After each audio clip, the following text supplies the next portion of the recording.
mesdames et messieurs, bonjour et bienvenue. Pour commencer, conduit par son autorité morale, Élysée Bokumwana Maposo, ce lundi 30 juin 2025, le Parti de l'Unité nationale s'est rendu au cimetière de la Gombe à Kinshasa pour rendre hommage à Jean dédié Bolikango, l'un des pionniers de l'indépendance de la République démocratique du Congo. Suivez. Ce 30 juin 2025, avec à sa tête Élysée Bokumwana, autorité morale du Puna, parti de l'unité nationale, à la tête d'une forte délégation, est allé au cimetière de la Gombe pour honorer une personnalité historique, l'un des pionniers de l'obtention de l'indépendance de la RDC, Jean Bolikango. Élysée Bokumwana Maposo s'est recueilli sur la tombe de celui qui est non seulement un pionnier de l'indépendance, mais aussi le créateur, en 1960, du parti Puna, un héritage légué à la nation congolaise, conduit à ce jour par l'un des héritiers de son combat politique au profit de la nation congolaise et de son peuple. Et quand on lance cette chanson de l'indépendance, on commence d'abord par Bolikango.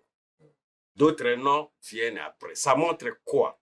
Ça montre le leadership qu'avait Jean-Didier Bolikango pendant la table ronde de Bruxelles. C'est à ce titre-là que moi, en tant que le numéro 1 des partis qui nous a légué les Puna en sigle, Parti de l'Unité nationale, je suis venu avec mon équipe et la famille biologique pour déposer la gerbe de fleurs en reconnaissance de ce qu'il a fait dans ce pays, la RDC.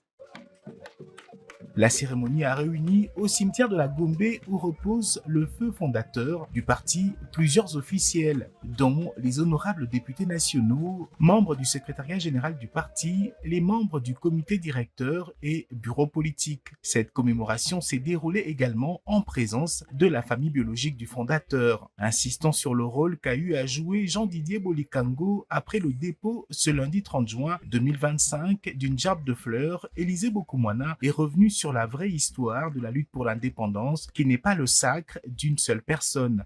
Lumumba était en prison. Il fallait arrêter les travaux de la table ronde de Bruxelles pour que ce fils du pays, le tout premier ministre de la République démocratique du Congo, puisse rejoindre un avion a été affrété pour acheminer Lumumba à la table ronde de Bruxelles. Et c'est une œuvre d'une mention qui a été prononcée par Jean-Didier Bolikango afin que les travaux s'arrêtent pour qu'on achemine Lumumba pour les rejoindre là-bas. C'est ainsi que la reconnaissance pour les pionniers de l'indépendance ne peut pas être l'œuvre d'un seul individu. Né à Kinshasa le 4 février 1909, Jean Bolikango est décédé à Liège le 17 février 1982 à l'âge de 73 ans. Premier commissaire général à l'information du Congo belge et du Rwanda-Urundi, l'homme qui a également participé à la table ronde de Bruxelles était écrivain, enseignant et journaliste en dehors de sa casquette d'homme politique. Dans le même angle, à l'occasion de la célébration des 65 ans d'indépendance, il s'y est de signaler le harcèlement de certains leaders politiques, dont certains poussés à l'exil, d'autres déclarés personnes non grates sur leur propre pays et d'autres encore portés disparus, dont notre président national Matata Pogno. A réitéré le secrétaire de l'EGD Franklin Chamala, qui est dans cet élément.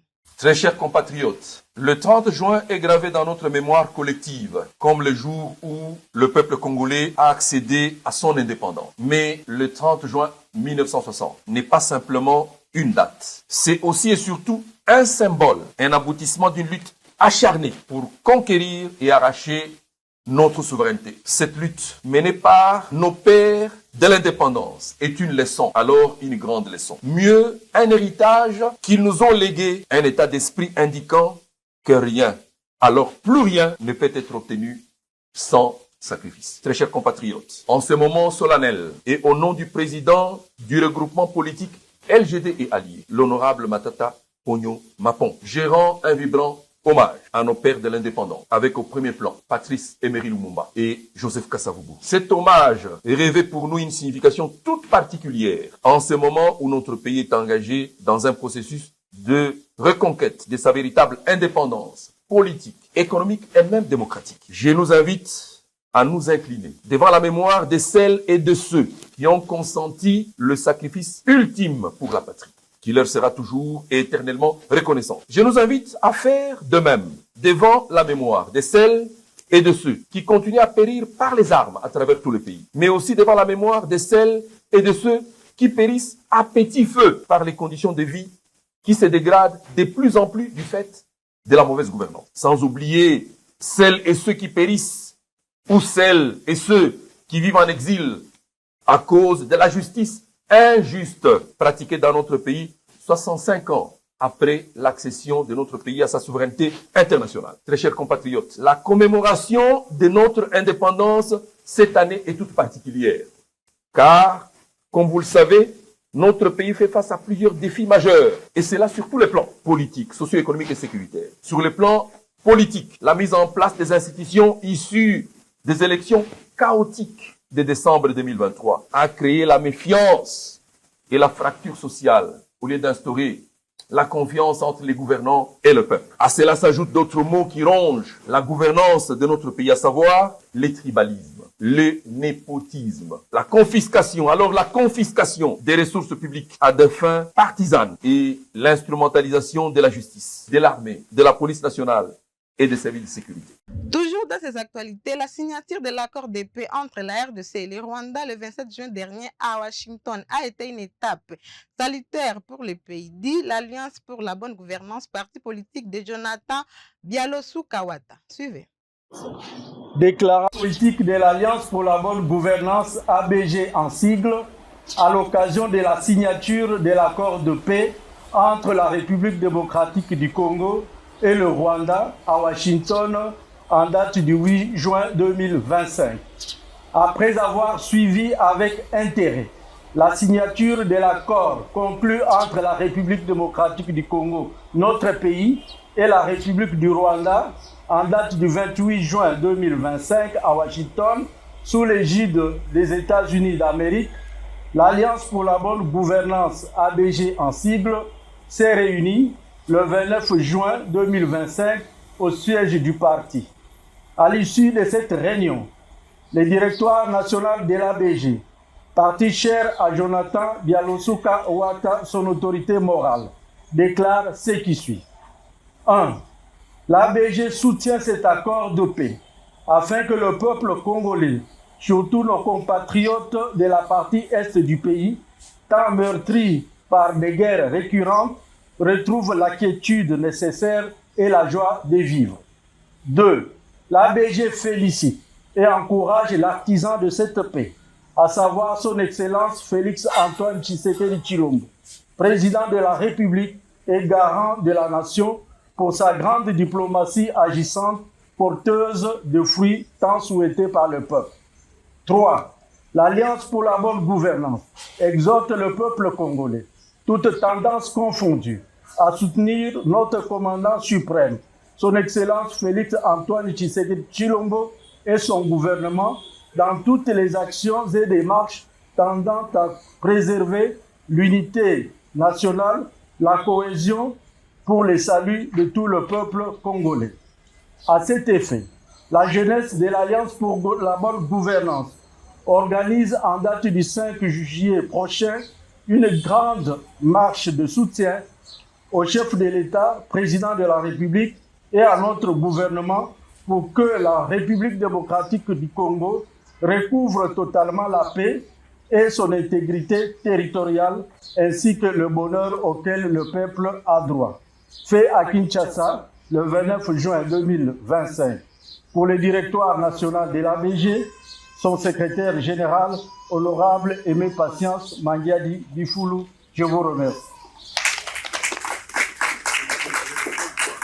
En clôture de ces actualités, le gouvernement provincial du Nord Kivu et à son siège à Beni ne cesse d'investir dans les infrastructures à Butembo, où on observe plusieurs chantiers en pleine construction actuellement dans cette ville. Les reportages de Kanyous. Les ponts Mukuna, situés dans la commune Boulenguera, entrent officiellement à chantier. Les travaux de réhabilitation ont été lancés par le maire de la ville, vêtu pour l'occasion d'une tenue de chantier, casque sur la tête et un gilet vert fluorescent. Ces projets d'envergure, financés par le gouvernement provincial, et exécuté par l'entreprise de construction Sibec. La cérémonie de lancement s'est tenue en présence des ouvriers, des autorités locales et de quelques habitants curieux venus assister au démarrage des travaux. La réhabilitation de ces ponts vise à répondre à un besoin urgent exprimé par la population locale. Mais nous remercions le gouverneur de province qui a écouté nos plaidoyers. Parce que cette route que vous voyez, ces ponts que vous voyez, c'est la route des dessertes agricoles. Ça nous relie d'abord des quartiers qu'il y a là et enfin avec la chefferie de Bachou. C'est pour moi un grand honneur de remercier le gouverneur pour le lancement de ces projets attendus par plusieurs populations. Ces ponts, long de 4 mètres et large de 8 mètres, devraient être achevés dans un délai de 2 mois. Les travaux seront constitués d'un radier. Après la fouille, nous aurons réalisé un radier en béton armé surmonté de 2 kilés qui seront en maçonnerie et constitués aussi des colonnes parachevées avec une dalle en béton armé d'une épaisseur de 20 cm. Et nous aurons à protéger les usagers avec les garde-corps qui pourront nous servir pour protéger la vie et les vies humaines. Nous avons un délai de 2 mois pour réaliser notre ouvrage. Les usagers de la route Mukuna saluent le début de ces projets qui devraient considérablement réduire les risques liés à l'état de l'ancien pont. Mariske nizamini sana juu ile kilalo kwa kisiko pale na mwaile eta ya kuharibika. Mariske nizamini juu taksimeni anaweza angukia mule ndani na itakuwa tumekuwa na perte ya taksimeni akiangukia mule ndani sawa na abea mizigo, wala hata gari inaweza angukia mule ndani na tumekuwa na tutakuwa na perte ya gari yenye kisharibika, wala mtu anaweza angukia mule ndani na akufa na tumekuwa na perte. Sasa kilalo tutajenga, tutasikia raha sana, tutafurahi. Accident watu wataanza kutrend hapa tena kutengenezea kilalo kwa tuko naweza kubeba watu wa transport tuko na bagusha munane kilalo. À en croire l'Office des voiries et drainage, OVD, d'autres travaux similaires sont prévus dans plusieurs quartiers de la ville. Il faut noter que les ponts Mukuna, relie les quartiers du même nom à d'autres zones de la commune de Boulenguera, constituent un point stratégique pour le transport des produits agricoles en provenance de Bachou, dans le territoire de Béni. C'est par ici que nous mettons fin à ces actualités. Messieurs et dames, merci de nous avoir suivis. Portez-vous bien.